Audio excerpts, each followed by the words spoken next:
Go to Tracy Brown Live. Go to Tracy Brown Live. Gals and guys, go to Tracy Brown Live. Go to Tracy Brown Live. Go to Tracy Brown Live. Gals and guys, go to Tracy Brown Live. Go to Tracy Brown Live. Go to Tracy Brown Live. Gals and guys, go to Tracy Brown Live. Go to Tracy Brown Live. Go to Tracy Brown Live. Good health, everyone. I started to say good morning. Good health, everyone. Come on in. We are going to finish Company of Prophets. It took a few weeks. This was a different type of book, which would allow us to have more conversations and explore some of the things that went on in this book, metaphysically, psychically. Like, it gave us an opportunity to open up more about what goes on in the metaphysical world. So I appreciate the book for us being able, you and I, YouTube and I, and everyone that comes on after the show. I noticed that I get my numbers. Once I shut the show down, I get my numbers. So I even appreciate all those that listen later. I would hope that these conversations with the Company of Prophets is something that you could listen to when you're tired of music in your car, right? Sometimes when the kids are in the back seat, give them something to play with and let my words resonate. You'll be surprised how things can get in, positive things can get in besides music that says whip that ass, bump that ass. I'm not against whipping that ass out and bumping it. I am not against it. So I don't want y'all to think that I am putting anything down. In my old age is 62. I want to whip that ass or bump that ass. I want to do it before I die. I don't plan on dying right now, but there just comes a time in your life where you get, jealous of the young girls that can whip it out and shake it. And I'm like, well, damn, one day, just once. I just want to shake it once. I just want to move it, groove it, push it up and down, and I'll be good. I'll be good. Maybe on my OnlyFans account, I'll find a way to shake that ass. But I'm not just talking about shaking that ass, right? But I do want you to know that shaking that ass is metaphysical. It's metaphysical. Oh, by the way, it's cultural. Hawaiians do it. Africans do it. Greek do it. Like, come on. We do it. The men do it in cultural settings, in terms of like moving that lower waist. Caribbeans, don't mess with a Caribbean, child, because they do it. And it originated in Africa, the dance, right? So it's all cultural, it's all God-given. Like, what are you supposed to do when you're hot-blooded, by the way? We don't know nothing else when you're hot-blooded.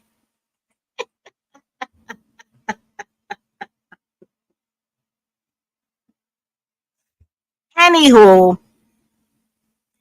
it is the freedom.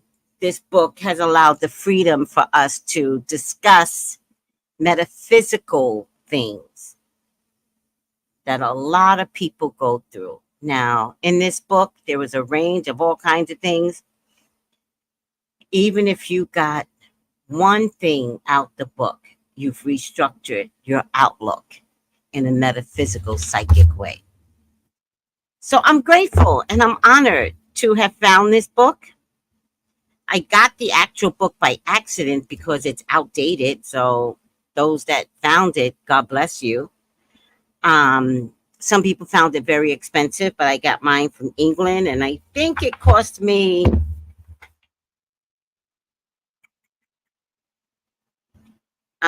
probably, I don't remember anymore, but probably $21 with shipping.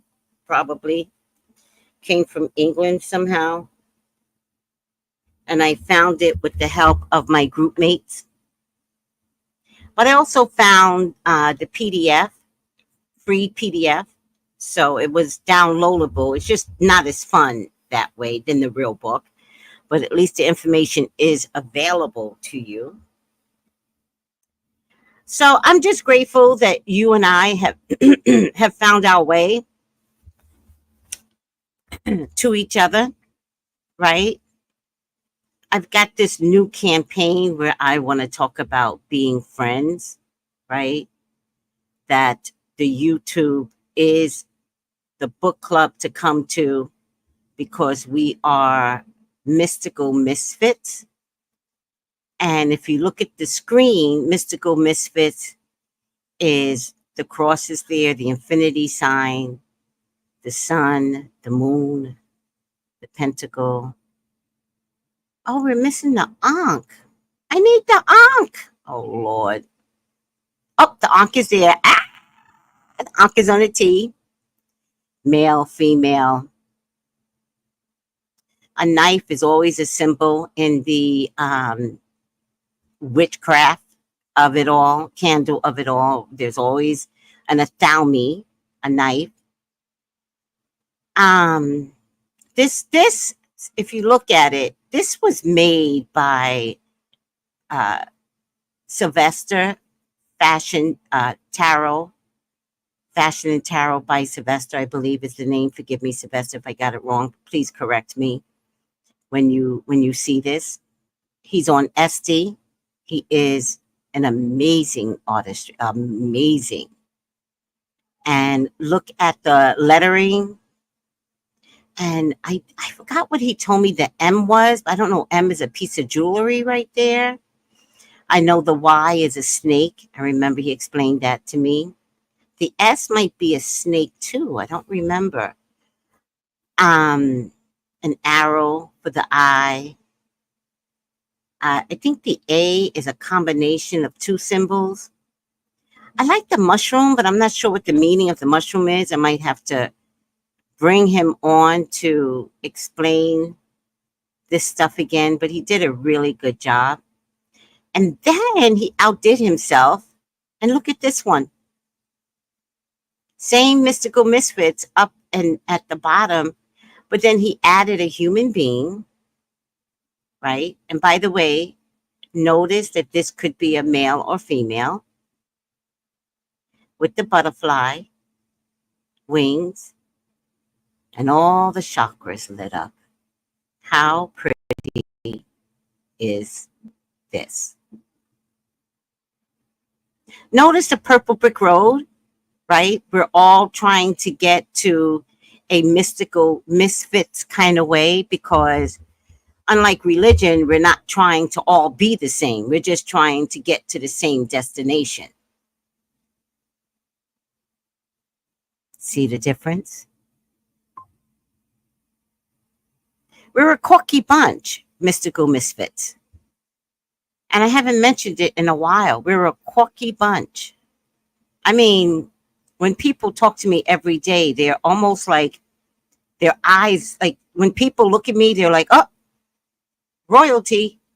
And I see the look that they give me, and they just don't know what to do with me.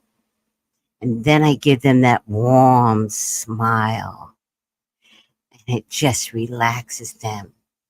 And I say, good morning, with that sultry, sexy voice.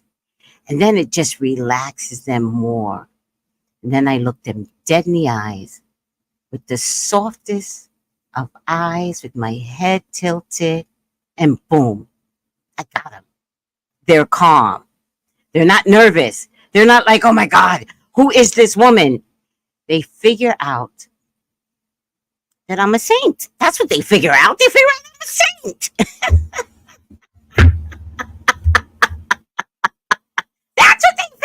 No, just kidding. Just kidding. They figure out that I mean no harm, even though I come very mystically misfit, right? All right, let's say hello to Incognito. Grand Rising, Tracy. Good health and Grand Rising to you, Incognito. And black coffee, no cream. Grand Rising, Miss Tracy, and chat. I like your picture. I like the purple. I can't tell if it's a purple flower, but it says, I am a blessed woman. I love it. Okay, let's get over to 244. After I finish, stick around because we're going to try a little practice um, in manifestation. Today, we're going to do a manifestation on your health, right? We're going to scan our cells and see what you come up with. All right. But for right now, let's finish the book. Let us begin.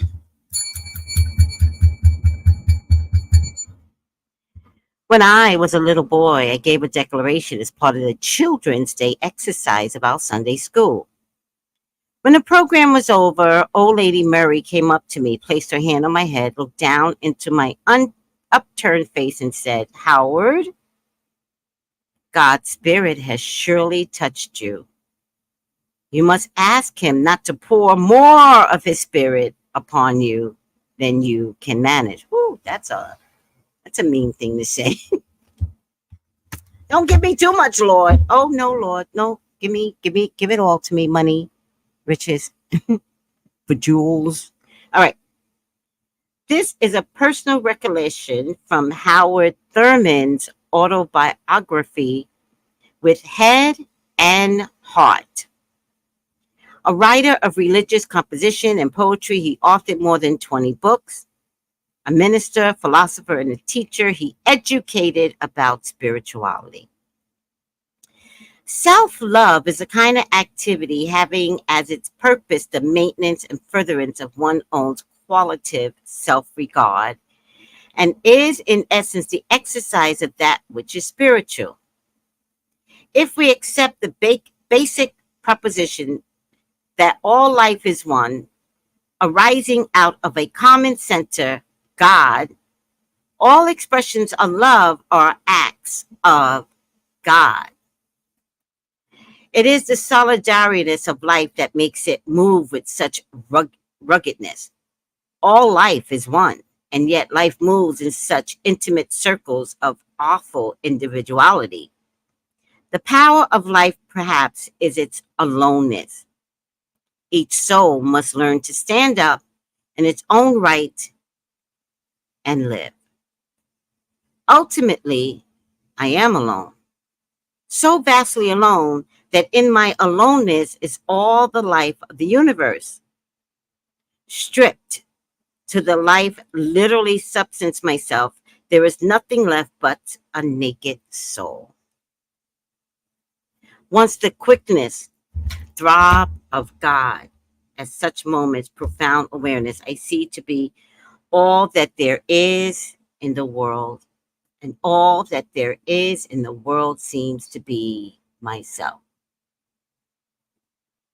But there is loneliness and another key. There is loneliness of the truth seeker, which search swings him out beyond all frontiers and all boundaries until there bursts upon his view a fleeting moment of other awareness, and he knows beyond all doubt, all contradictions, that this is the loneliness of those who walk with God until the path takes him beyond all creeds and all faiths, and they know the wholeness of communion and the bliss of finally being understood. Deep.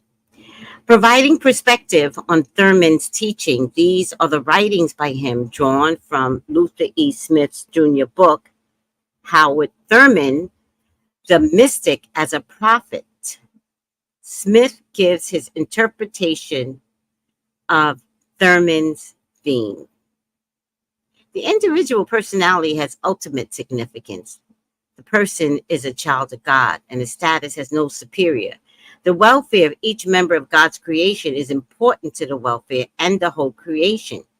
Creating the imago Dei, the individual personality is able to express love through creation and bring the universe to its proper state of harmony.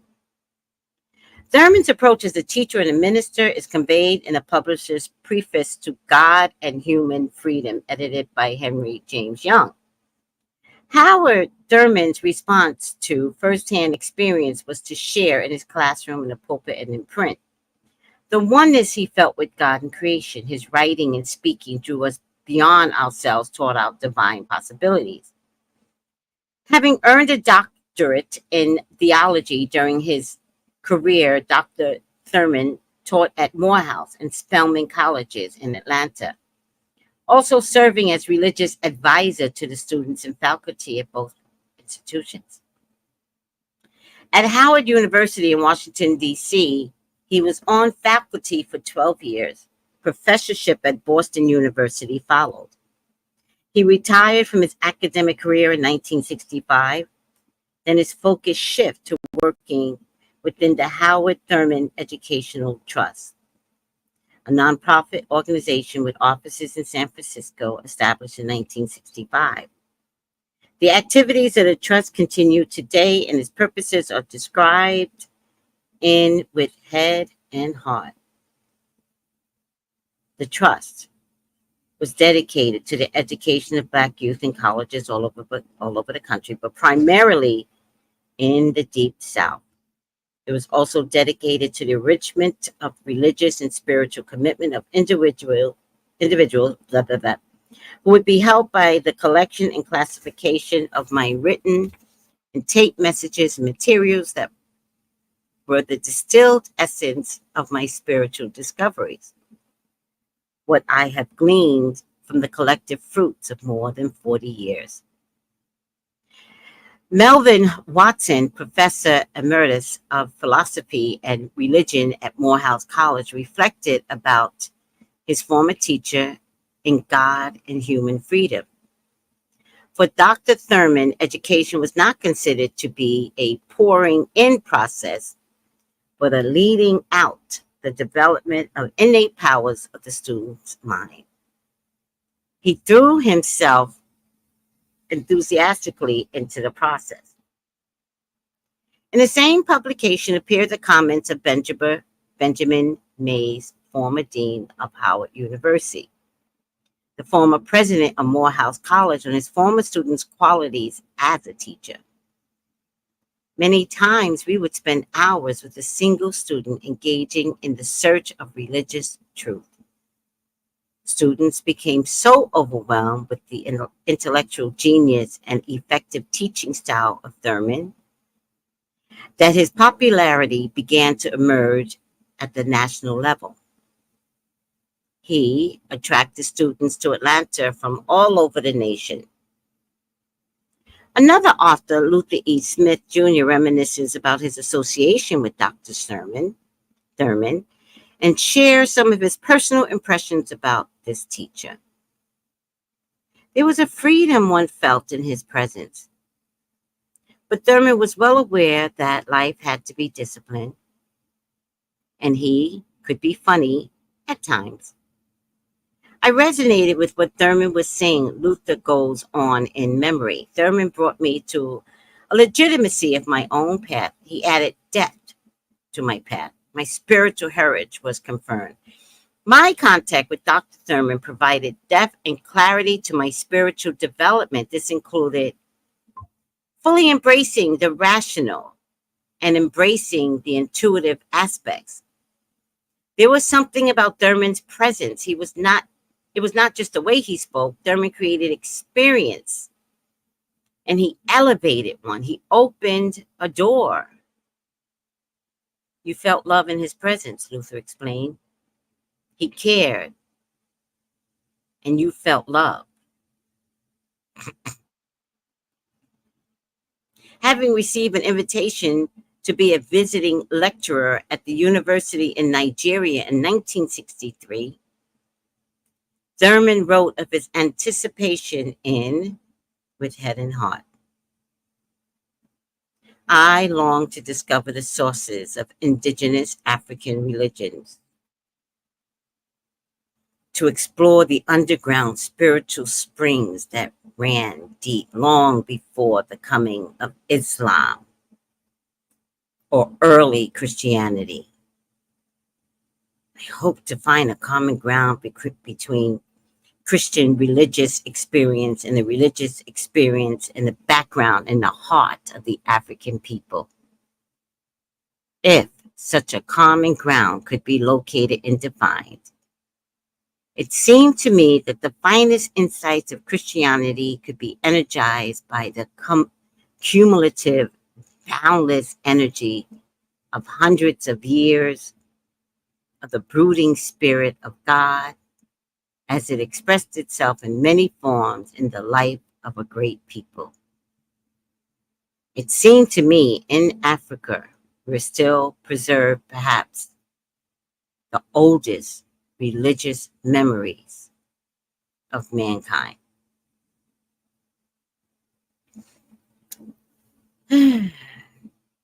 That was nice.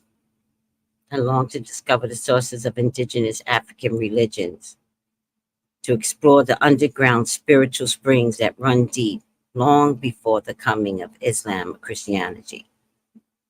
I hope to find a common ground between Christian religious experience and the religious experience in the background and the heart of the African people.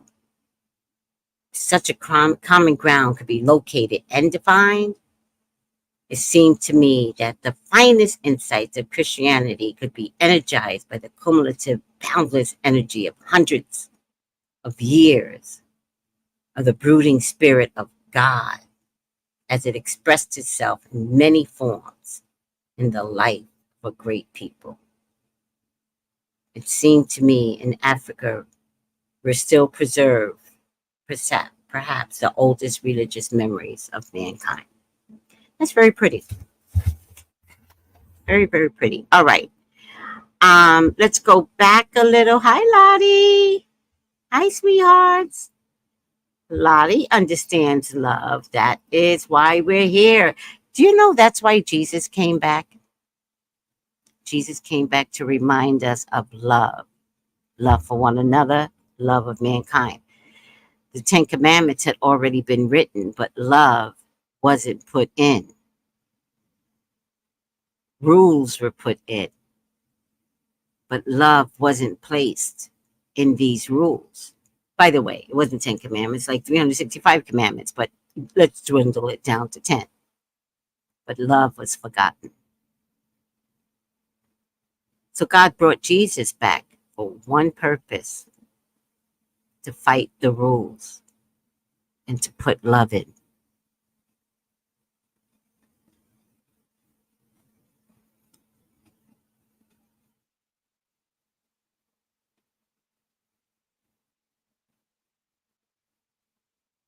Yes, I need to stand up for myself. Interesting, Lottie, and not get over emotional. Yes, deep. Yes, we can't. Yes, can't we understand our friends? God lives. God wants us okay. Yes.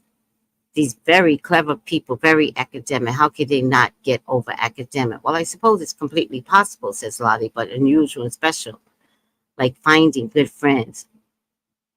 Jesus had lots of friends, so it must be okay to be friendly. Jesus just had the one friend that was cruel and did him pain. Thanks for reading the story, Tracy, sweetheart. You're welcome. Lolly repeats, love. Jesus is basically love above rules. Love has within forgiveness and so much kind things. Yes, Lottie, yes, yes. Oh, it's so nice to get there, right? And sometimes that's why spirituality supersedes religion, right? Because somehow, oh, we get there. where do we get? We get to a place of self-love. We get to a place of lack of loneliness. Awkward people will find themselves alone a lot. She's so weird. It's like uncomfortable. And so you find yourself hearing people thinking that you're the weird one in the group. And you know what? You probably are. Very often, metaphysical people are weird. We try to act normal. Have you ever been weird and went into a place and tried to, the rain's pain, right? And yet you still come out weirder to everybody. Oh, that's Tracy. That's the weird one.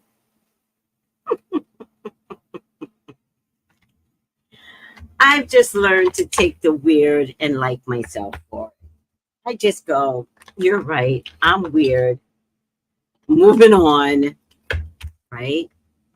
And sometimes I take my weirdness and I turn it into anger, especially when people try to be smarter than me, put me down or something. I might be weird, but I studied you, all of you. And so when you begin to make me feel bad, I'm going to whip out some things I noticed about you. You won't like me anymore. Any more than you already didn't like me. You can guarantee that. Because if I whip out some shit, it's because my weirdness let me be quiet to observe you. Anywho, there's nothing wrong with being a little weird. I myself enjoy it. No one can be Tracy. Especially since Tracy keeps growing. Sometimes Tracy doesn't know who she is. Sometimes she discovers something about her that is no longer doable. Last year. And it's okay. I've accepted that. I don't have to stay the same. I've accepted that loving myself means staying the same is just not going to work. And I love knowing that. And so I grow every day. And I learn something metaphysical every day. Every day I go on YouTube University and there's something that somebody can teach me. I used to read books a lot. I'm just tired of reading books right now. Ugh, annoying. I lack patience for books now. All right, next chapter.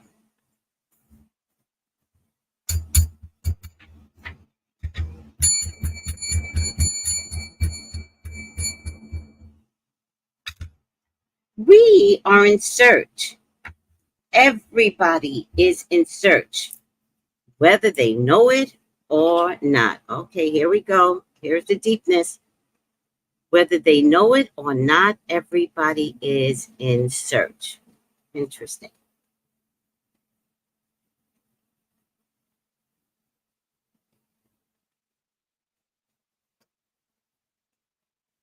These words of Alfred Ligon applied in his lifetime.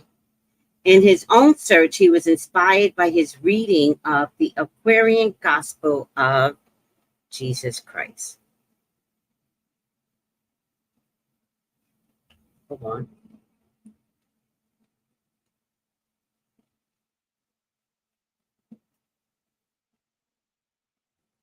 The Aquarian Gospel of Jesus Christ. In his own search, he was inspired by his reading the Aquarian Gospel of Jesus Christ, which communicated to him the idea coming of the age of the Aquarian age. Ha, in 1941. But you and I are in the Aquarian age. Whatever this is he was searching for, you and I are in it now.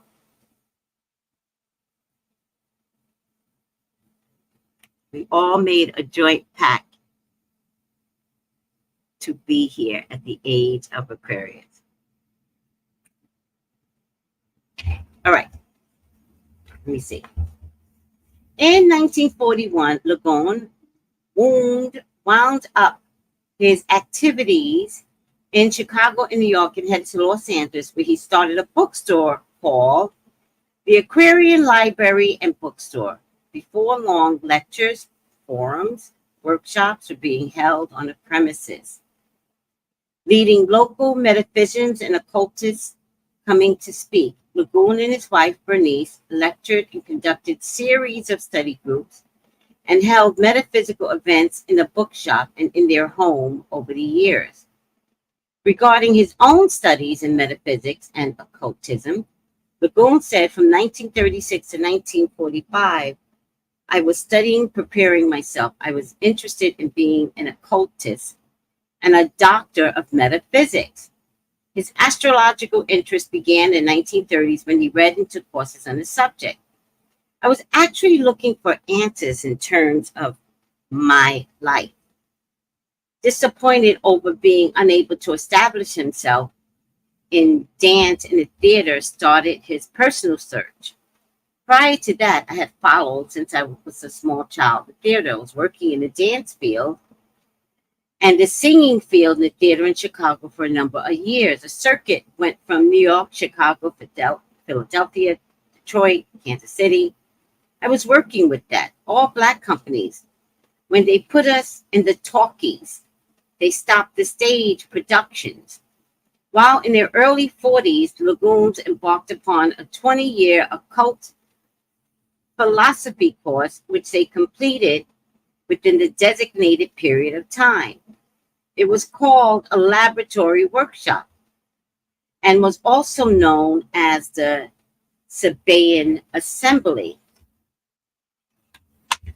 During the 1940s, when the Lagoon started the course, founder and occult philosopher Mark Edward Jones was offering it for the second 20-year cycle.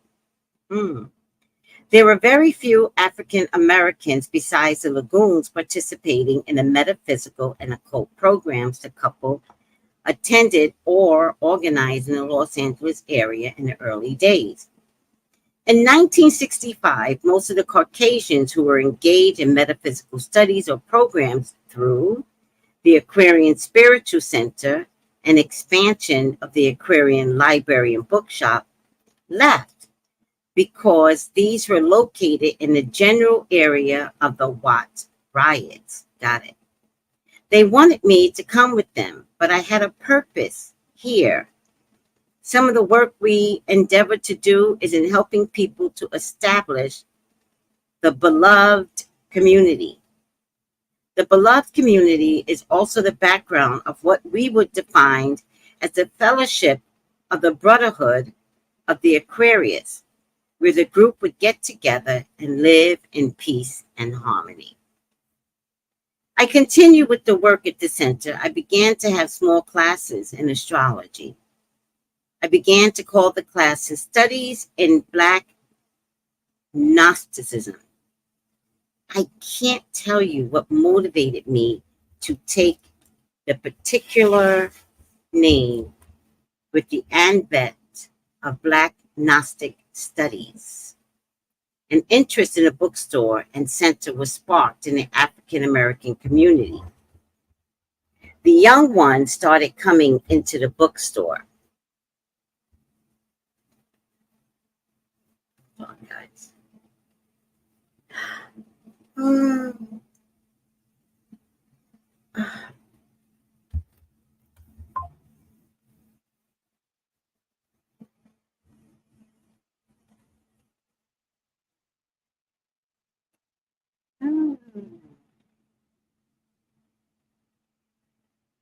Okay, and Black Nazi. I can't tell you what motivated me to take that particular name.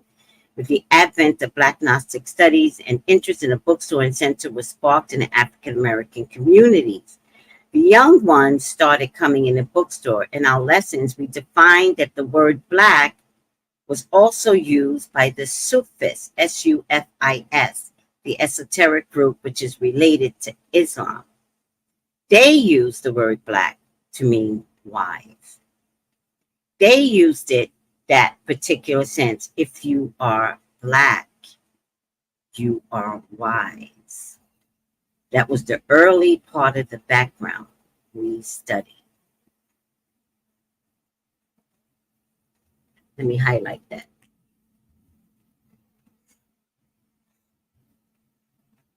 The witch doctors were actually highly evolved in their spiritual orientation. They were clairvoyant, they were mediumistic. Arthur Churchwood, the author of Arcana of Freemasonry, speaks of how at the time of one's death, those witch doctors, masters, could see the energy coming out of the body in the form of what the body was. They knew that something existed outside the physical body, so they would try to make contact with those energies. The Aquarian Spiritual Center has become a national organization with 7 lodges located across the country.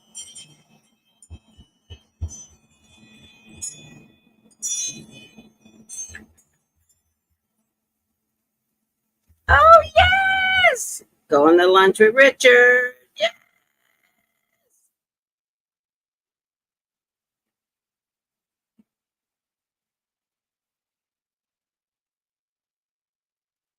All right.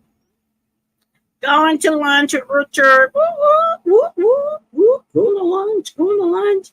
You know what makes me happy? People, food. Food makes me happy.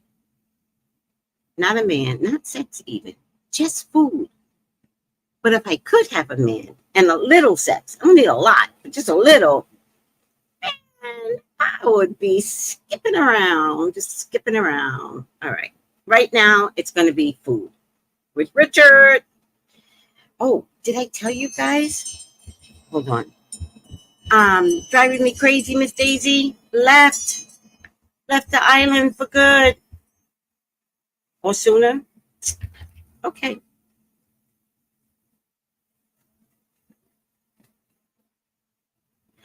The Aquarian Spiritual Center had become a national organization with 7 lodges located across the country, as printed in one of its publications, Study in Black Gnosticism. The Aquarian Spiritual Center offers aspirants knowledge from Black Gnosticism, which is based upon the teaching of the mystery school of ancient Egypt and Africa, helping members to discover who they are and the means by which to put this knowledge into practical application of the ultimate goal of the center.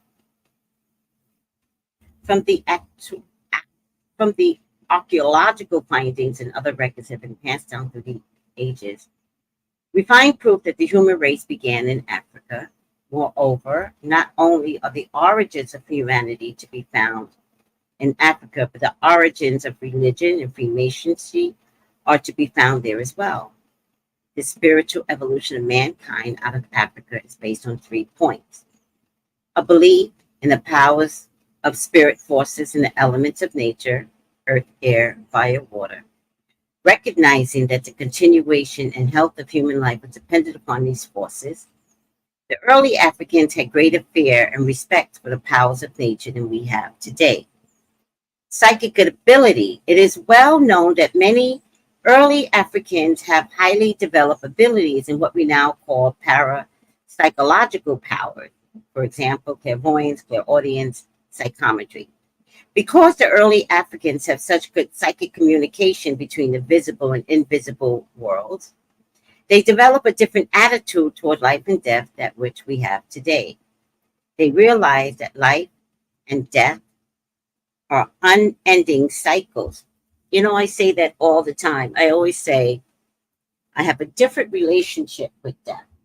I don't always know what I mean when I say that, So to place it into words is hard for me, but to know that I don't fear death because, okay, because energetically, I get it. I get that if a baby is born inside a womb and all that baby knows is womb care from its mom, and humanity begins with the continuation of womb care. And all that baby knows is womb care, right? It eats, it breathes, it flourishes inside the womb. And then one day, the body says to the baby that's not yet born, you have to go. And the baby says, where? And the body says, you'll see. It doesn't prep the baby, right? There's no prepping the baby. The only preparation, but the baby may not understand, is turning itself upside down. The baby doesn't go, oh, I'm turning upside down, I'm going to be born. It naturally goes into a state and goes upside down. Not sure what it's prepared for. It still believes that the womb is taking care of it upside down or not. And one day there's an earthquake inside the womb. And everything changes because that version of an earthquake pushes the baby into a new world. And I think the new world is painful for both the mother and the baby. Babies come out like squishing their face. They don't come out smiling. So I think it's painful to recognize that this earthquake has changed what the baby knew was the best place it could ever live. And then one day, it's birthed. It lives in a different atmosphere. Death is the same way. Living is amazing. And those of us that can find a way to live without all the extra crap that goes on, and you can just enjoy your life, just enjoy the beauty that life has to offer, just go outside your door just for a second. Just stand outside your door and look outside in the universe and look at a grass, look at a tree, look at the simple things. And admire that you get to stand where you're at and that there's something in the universe that is one with you. No matter how miserable you are today, no matter if your husband cheated on you, no matter if you just lost your job, go outside in the universe and just stand there. Just sit there. Touch a tree with your left hand and tell the tree, bring me energy because I'm tired.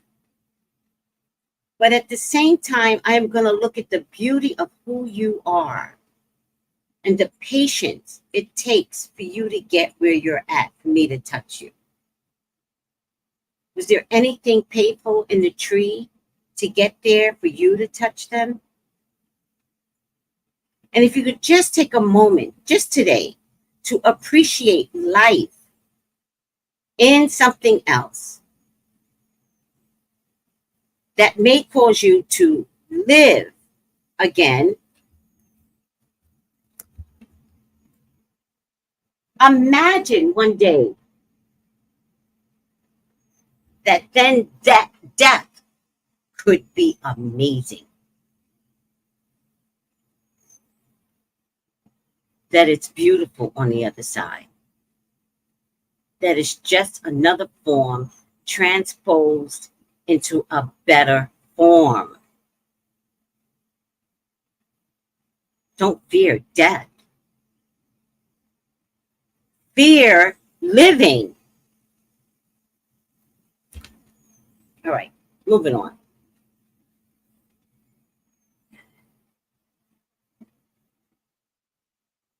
3, the existence of a great spirit in the universe. The early Africans gave this great spirit no name, for they described it as the nameless, formless, unknowable, unseeable, unteachable, indestructible force. That's nice.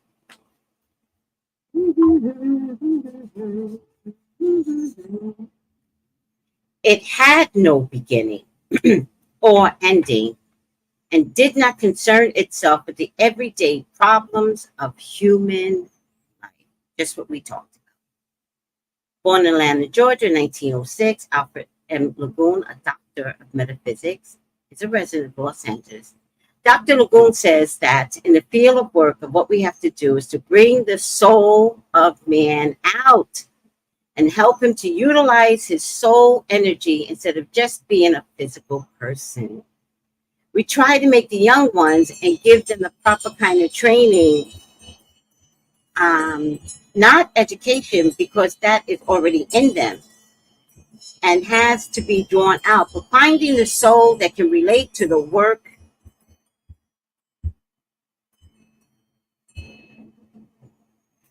and be trained in that particular sense. He pauses to encapsulate his thoughts. We have to go forward.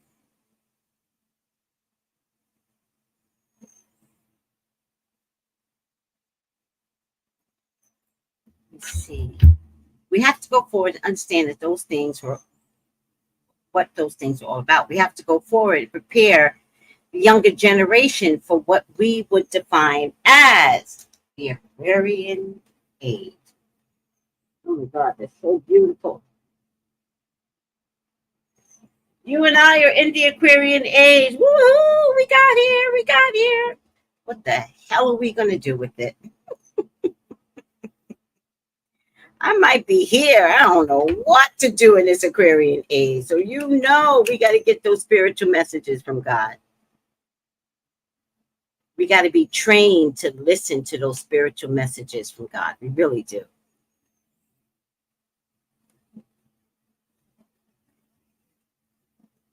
Okay. Oh, child. Are you guys getting anything out of this?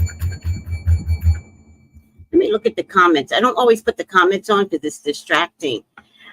Yes, bring the soul out, says Lottie. Lottie says, I can do that. I can go out my front door and look at life. Do it, Lottie. Do it. The simple things are the best. Like guided by nature's spirit. Girl, I would love to travel to Africa with maybe our group and find out spirit. I don't know how. Love and peace, everyone. Lottie, the fact that you said it tells me that it's going to happen. We got to do it. We got to figure it out. It'll happen. We'll figure it out somehow. We'll get inspired. Yeah, we will. All right.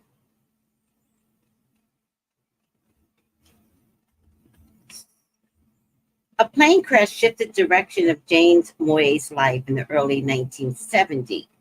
A crash which left him 2 years in a wheelchair.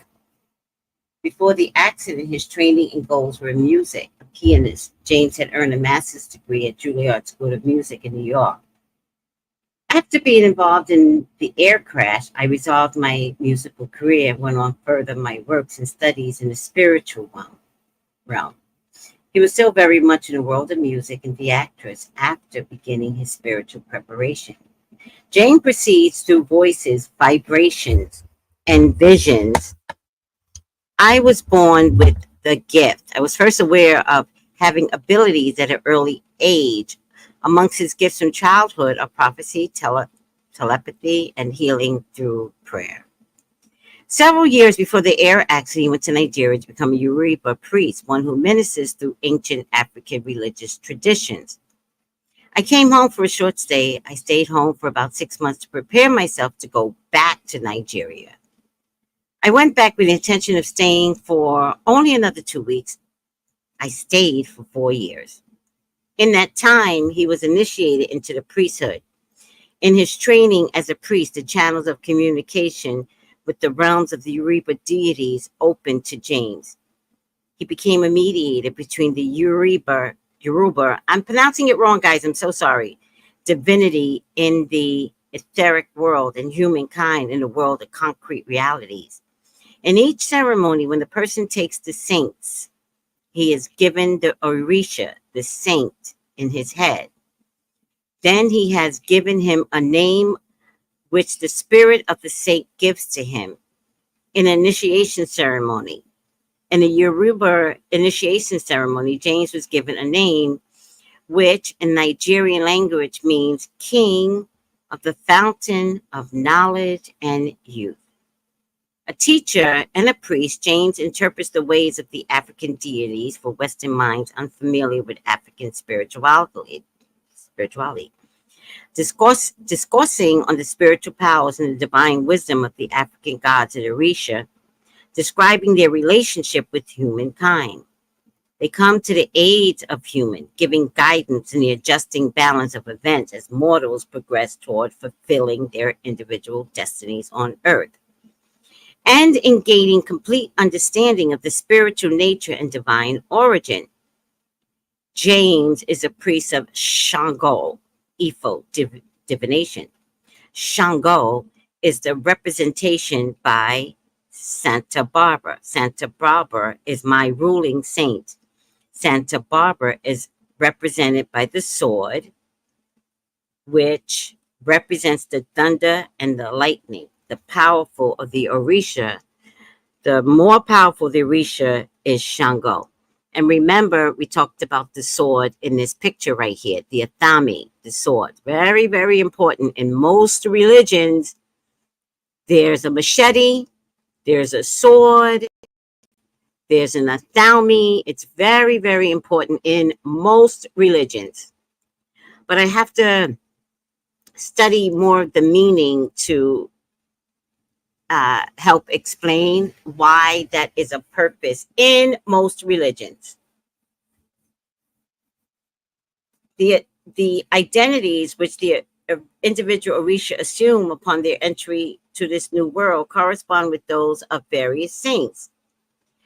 Now, again, this is going back several years where there was absolutely a connection to deities and saints. I don't know if it's going to point it out, but one of the things that's really important here in connecting traditional Yoruba deities and saints is because of the Catholic religion. So they transpose certain saints to be of the same as the Yoruba deities because Yoruba deities were not allowed to be discussed. All right. So what I'm about to read is a little aged, meaning how he is connecting the saints. In this day and age, you do not have to connect any saint to the Yoruba deities. They stand alone. They are. There's no comparison to any saint today. They stand alone.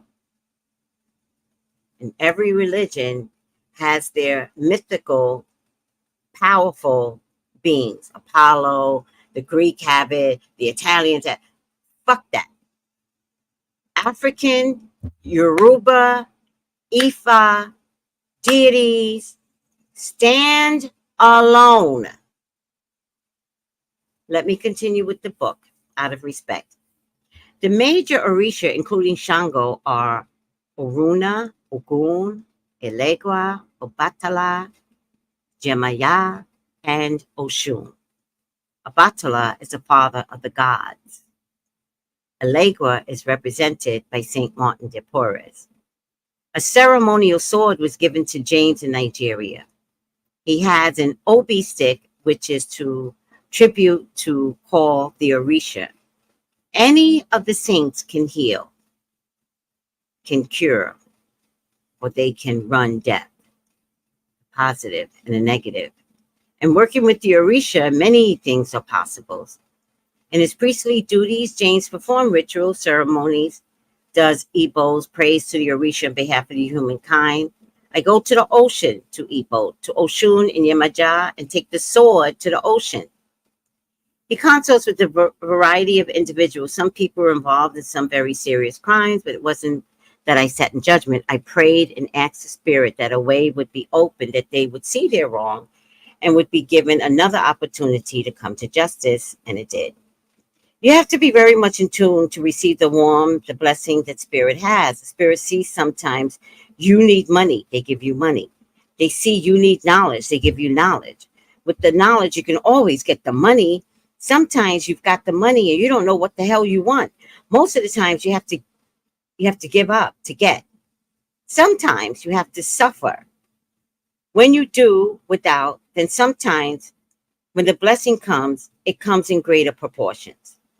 Higher states of consciousness exist with more proof than most people have been allowed to believe, he explains. James enables students to become aware of their spiritual realm. My goal in life is to try to touch as many souls as I possibly can to help them. It is often a guest lecturer at an educational and cultural institution. He has been invited on numerous occasions to speak on the campus of Florida in Tallahassee. He lectures at the Museum of Natural History in New York to give students insight on how divine intelligence touches upon our lives. He provides them with personalized illustrations. The spirit gives. I have no way of knowing. The night before I went to a class, I went to the lake, and the spirit brought the information from the lake. That's why you can get it from the tree. Talk to the tree. Put your left hand on the tree and tell the tree what you need. And it could be knowledge. It could be money. It could be love. Just tell the tree. No one's judging your needs. If you need something, it's because you're sad. Because you don't have it. And you just want to be happy again. And you don't know how to find the source to be happy again. So talk to the tree. Any tree. There's a whole underground system with trees to get you what you need, because the whole underground will talk to each other and let them know what Lottie needs. Trust the process. To give insights on how divine intelligence touches upon our lives, he provides with the personalization illustration. The spirit gives. I have no way of knowing. The night before I went to class, I went to the lake, and the spirit brought the information from the lake. He was shown a young woman, her physical identity. I saw where there was going to be an injury to the foot. I could see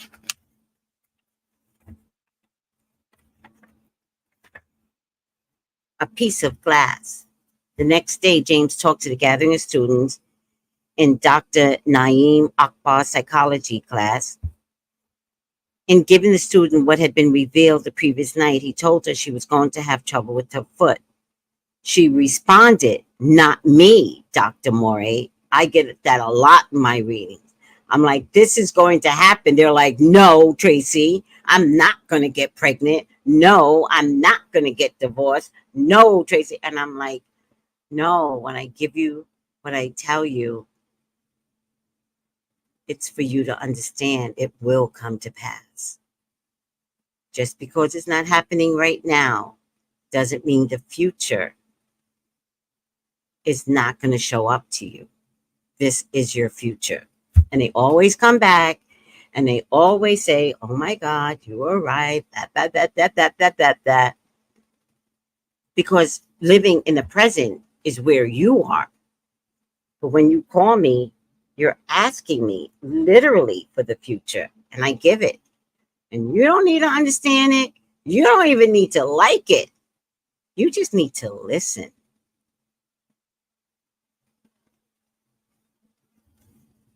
Not me, Dr. Moray. I said, you have to be very careful, young lady. 3 days after the class, the girl cut her foot with a piece of glass. She had to get 15 stitches. She came to tell him about it. I was profoundly shocked that she came. I said, that was prophesied for you. She said she was getting out of the car and some glass cut the side of her shoe. It cut the shoe and her foot. The blood was all she could see. He singled out a young man, revealing he knew the digestive problems that troubled the student's father. Then he spoke of the herbs that could help the condition. I love me some herbs, child. That's why I'm in the herbal store with the farmer and his wife. I'm so happy to be there. Ooh, child, it took forever to find these people. I had to cross rivers and lakes and fly here. Oh my God. I'm at my happiest place ever. I'm a herbalist. I do plants, some Igbo plants dealing with the Orisha, the spirit. The cactus is used for many things. It could be used for a court case. It could be used for a person having difficulty on the job. It could be used for a person having a deep cold in the chest, which could not heal. It could be used for burns and sores that will not heal. My Igbo offering to the spirit could be something very minute, such as a handful of pecans. I have saved many people's jobs with pecans and coconuts by going to the ocean and praying to the spirit to bless them, scattering the rind of the coconut and the pecans. I love to work with herbs of Elegua. He is the ruler. He is the ruler of the herb kingdom. Oh my God, I didn't know that. He and Ashun. What? They give the plant ochi, which is Yoruba for power. They give the substance of those things and all things the earth has to offer. James Moye, born in New Jersey, now lives in Tallahassee, Florida. From experience in childhood attending a holiness church, his further experience among the Yoruba people in Nigeria, James makes his own evaluations. Of the holiness church, he says each person, when they shout, they have a different shout. That means a different spirit. Some hop, that is like the spirit of Shango. Some people go like Morenda, a dance. That is like the spirit of the sea, Yemaja. You have some people who dance from side to side. That is like Oshun dances with the skirt. They have instruments, drum, tambourine, the horns, string instruments, the organ, and all that. The spirit was really positive and a very strong force. Many things were revealed to our minds in the midst of service. The way the holiness people react was the way that the African people react. That is the closest religion to Yoruba in Africa.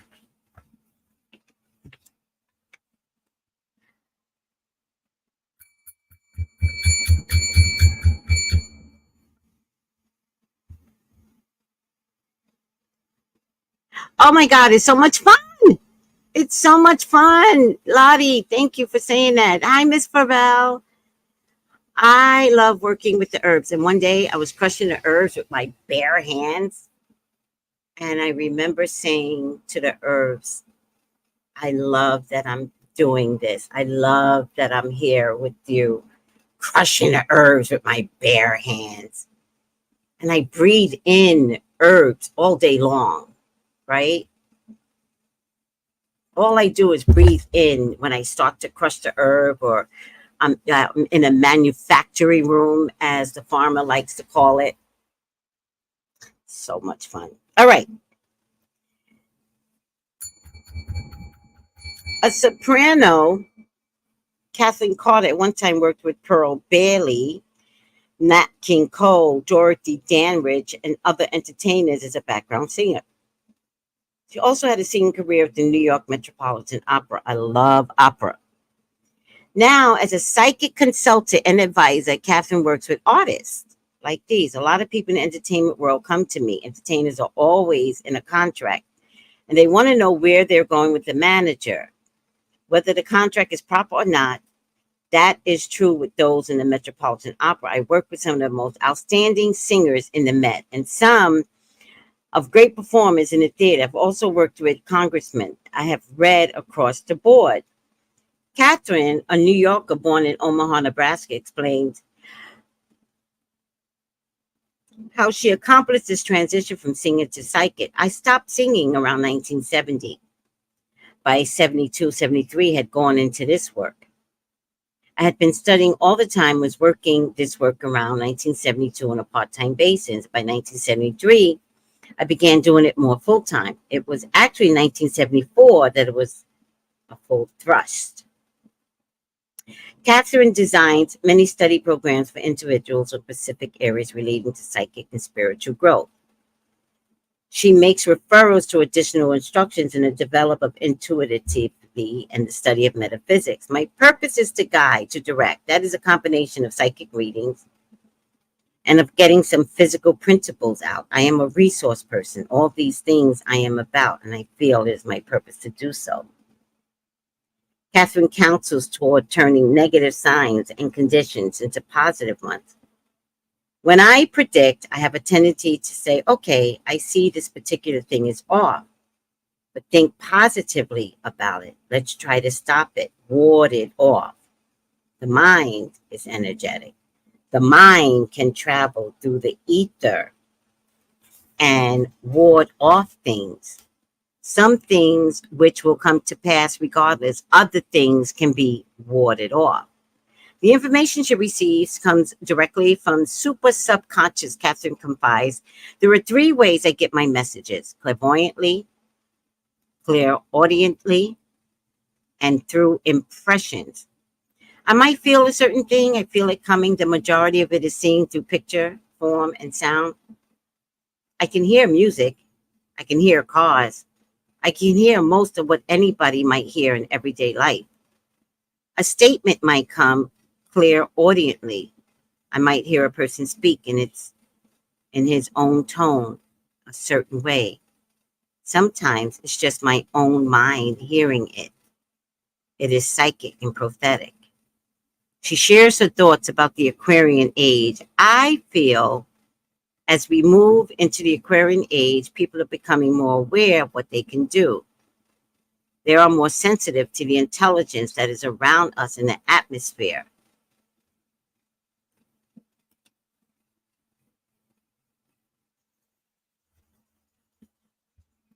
I feel we are more open to these energies as we move into the Aquarian age. People are more open to psychic things more so than ever before. And I say to young people, study all you can about nature and its laws in a metaphysical world. Kathleen reflects, I have Black people as well as all ethnic groups. I have a United Nations here. Of course, my first concern is with Black people. I have to say that. We as a people at times do not feel that we can attain in certain areas. I feel that I'm able to peer into that and see sometimes where they cannot see. And I feel that I've done something wonderful when I do that. And that's my concern with Black folk. With other people, other ethnic groups, I feel the same thing, but my first concern is with our people. I'm very much into our African American culture as a people and what we have come from in regards to this work. We have come from very powerful things from the Dogon in Africa. I don't know what that is. Who are the Star Watchers and who are very metaphysical. Our people had old ancient societies that were equivalent to what we might want to call the Rosicrucians of today. Rosicrucian is based on mystical school teaching, which the Greeks call Greek philosophy. There is no such thing told us as we know if we read history, Catherine complains. I am about educating our people to that and letting them understand we come from something great. We really do, guys. The scholars know this, and whites are very aware of this. Our nature is spiritual. That is our basis. We are a healing group of people, and we can only do that from a spiritual point of view. Once we get back to our basic selves, we will begin to expand by developing our intuition, developing ourselves on a holistic basis. That is eating properly. Oh Lord, I'm about to eat breakfast and chow down some sausage. Oh man. Meditating. Okay, I could do that after I go and have some French toast, some sausages and some bacon. Then I will come back. I will meditate, and then I'll have a very good salad lunch. Exercising.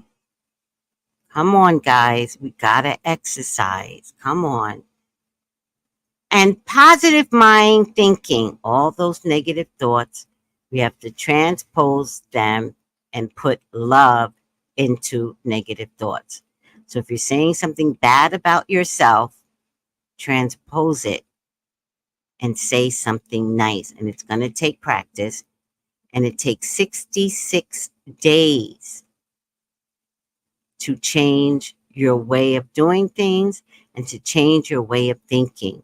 But we still have to start somewhere. Once we understand through studying things, we can align ourselves with the laws of nature. That is what we came from. All our religions were based on natural law.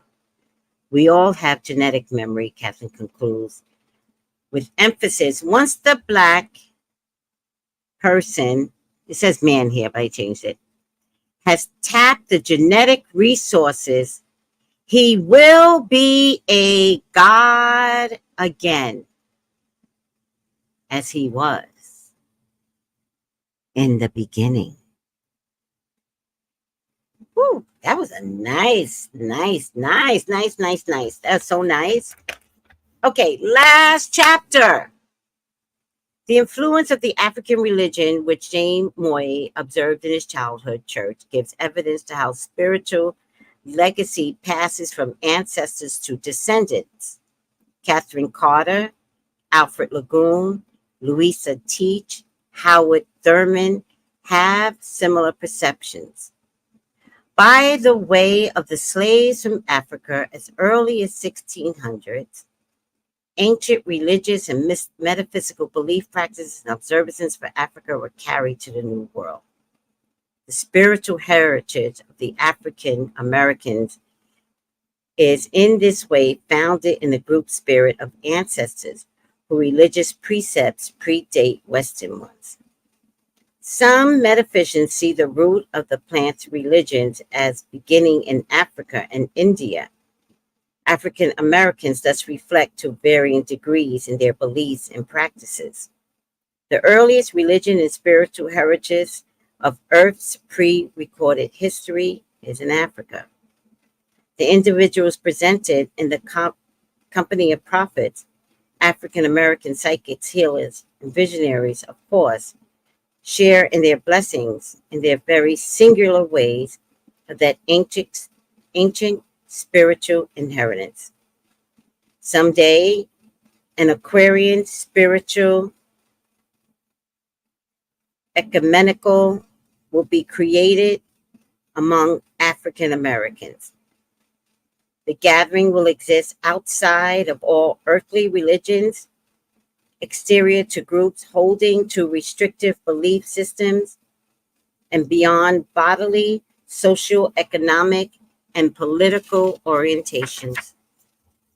This African American spiritual interconnectedness would materialize for the purpose of building a reservoir of positive energy to clear away the suspended age-old negative energies of racial invalidation accumulated from the African American people's tragic history, the refocusing of positive energy, composed of the unified spiritual awareness of African Americans, would then thoroughly cleanse the hurt,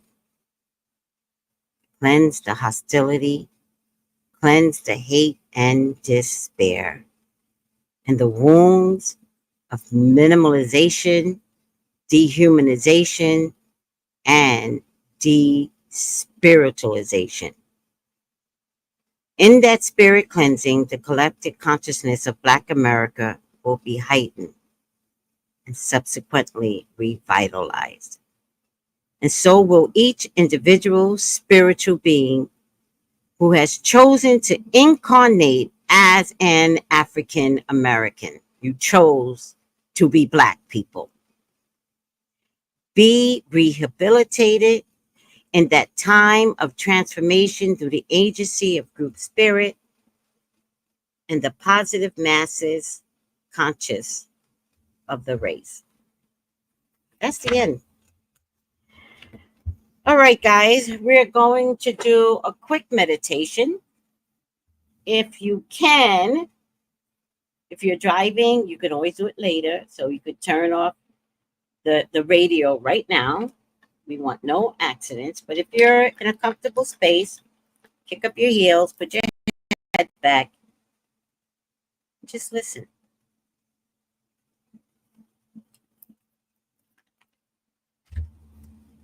Imagine a golden light in front of you,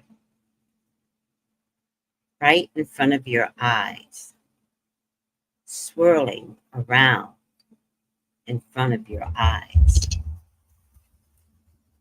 In a circle, it swirls and swirls and swirls. It's pulling from the energy of your third eye. Open up, says the light. Open your third eye. Let it swirl there right in front as if it was a bird fluttering around you. This golden light is there to open up your third eye. Tell me what you're feeling in the comments about this golden light swirling around your third eye. Your third eye is between your eyebrows. What feelings are you getting? What visions are you getting?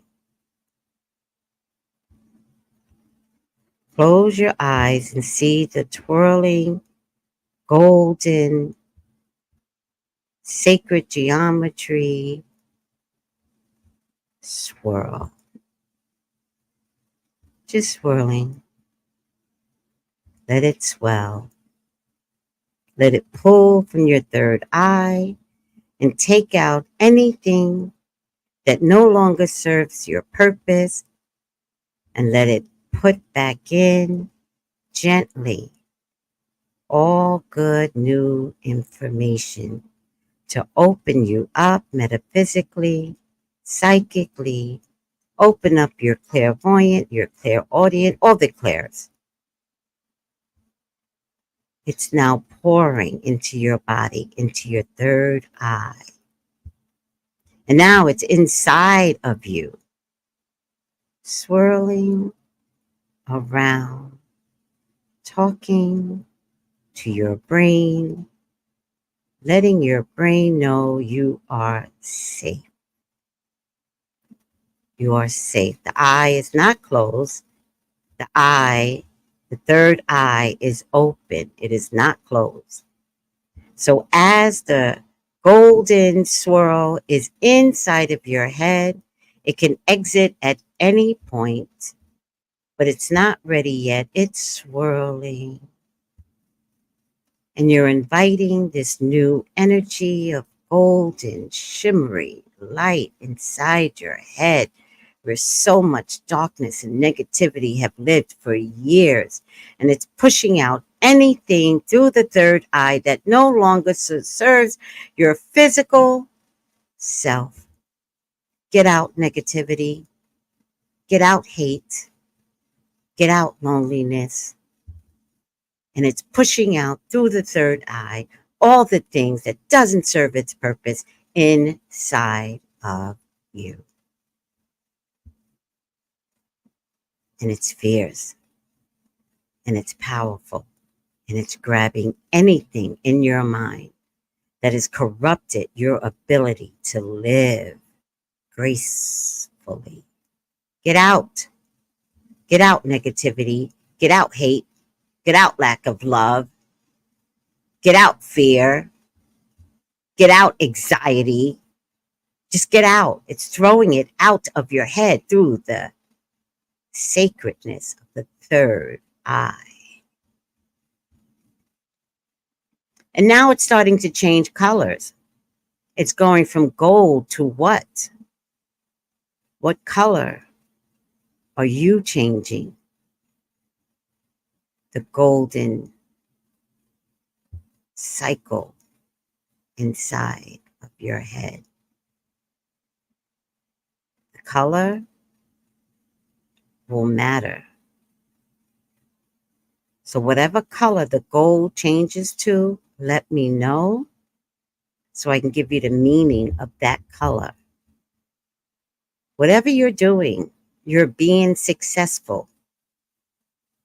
Even if you're trying and you're not getting it, the fact that you're trying is success. And for others who opened up their third eye and let that golden light in and release all negativity that has been holding you back for years. Get out, jealousy. Threw it out. Get out, shame. Throws it out. What else we got? What else do we need to get rid of? Get out, body dysmorphia. Get out. And it's thrusting it out through your third eye from the inside. Go to the ground and dissolve, never to come back in again. And then the light that you have created from gold to whatever color swirls and swirls and swirls inside your head, still looking for more things to get out. But your mind inside has already been transformed. You'll see. You'll see soon. And now the color that you've chose is ready to exit. It's ready to slowly come out your third eye. Not fast. This is so much change that it's slowly coming out your third eye. And now it's a ball in the color that you saw transposed from gold. It has done its job, and it too is ready to be released by you to return again when you call. So it goes up into the sky, past the clouds, into the dark universe, and it talks to the universe on your behalf and congratulates you for taking the time and the moment to change. Goodbye, friend. I hope to see you again. I'm willing to change. Talk to the universe and come back again. I love you, friend. I love you, color that chose you. I love you, Golden Light. Thank you. Amen. Amen. Ashe. Time to wake up. Wiggle your eyes. Shake your head. Wiggle your shoulders. You're alive. Something has structurally changed. Even if you don't see it right now, you'll see it later. Let me know what changes occur inside of you. It's not going to be overnight, sweeties. But if you want to come back and do this message again, do it. Do it every night. Do it once a week. Do it every Sunday. All right, guys. I love you. I am going to breakfast with Richard. I hope I helped. I hope the book helped. Next week, we will do another practice run of some type. All right. Ooh, Lottie, you got purple. Purple is probably the highest form of spirituality. So, Lottie, you are very, very gifted. And don't deny yourself the gift. Purple is the highest form. We used to think it was white, but it's actually purple, then white. So you are at the highest level that a human being can have. And so that tells me that you need to study spirituality because you absolutely will love it. And you come from a very loving space. So I can't imagine how great you would be in this arena. I love you guys. Thanks, Lottie. Thanks, everyone. I appreciate you. Give me your colors and then I'll comment when the audio shuts down. Give me your colors and I'll comment the meaning behind it. Thanks, guys. Love you. Bye.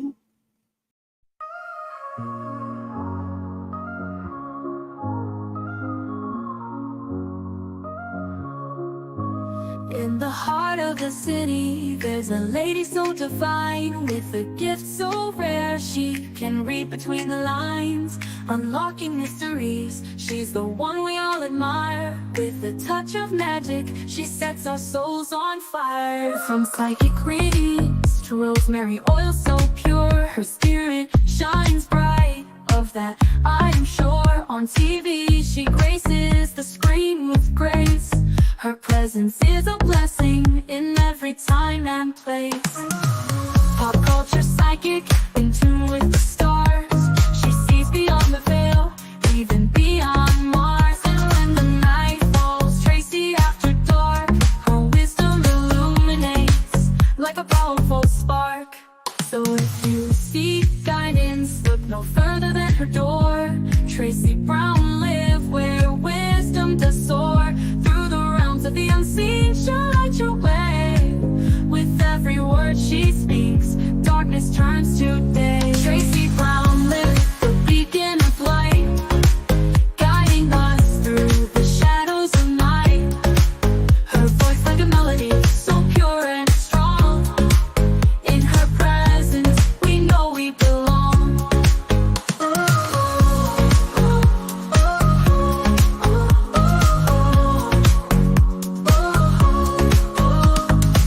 From psychic readings to rosemary oil so pure, her spirit shines bright. Of that I am sure. On TV, she graces the screen with grace. Her presence is a blessing in every time and place. Pop culture psychic, in tune with the stars. She sees beyond the veil, even beyond Mars. And when the night falls, Tracy after dark, her wisdom illuminates like a powerful spark. So if you seek guidance, look no further than her door. Tracy Brown live where wisdom does soar. Through the realms of the unseen, she'll light your way.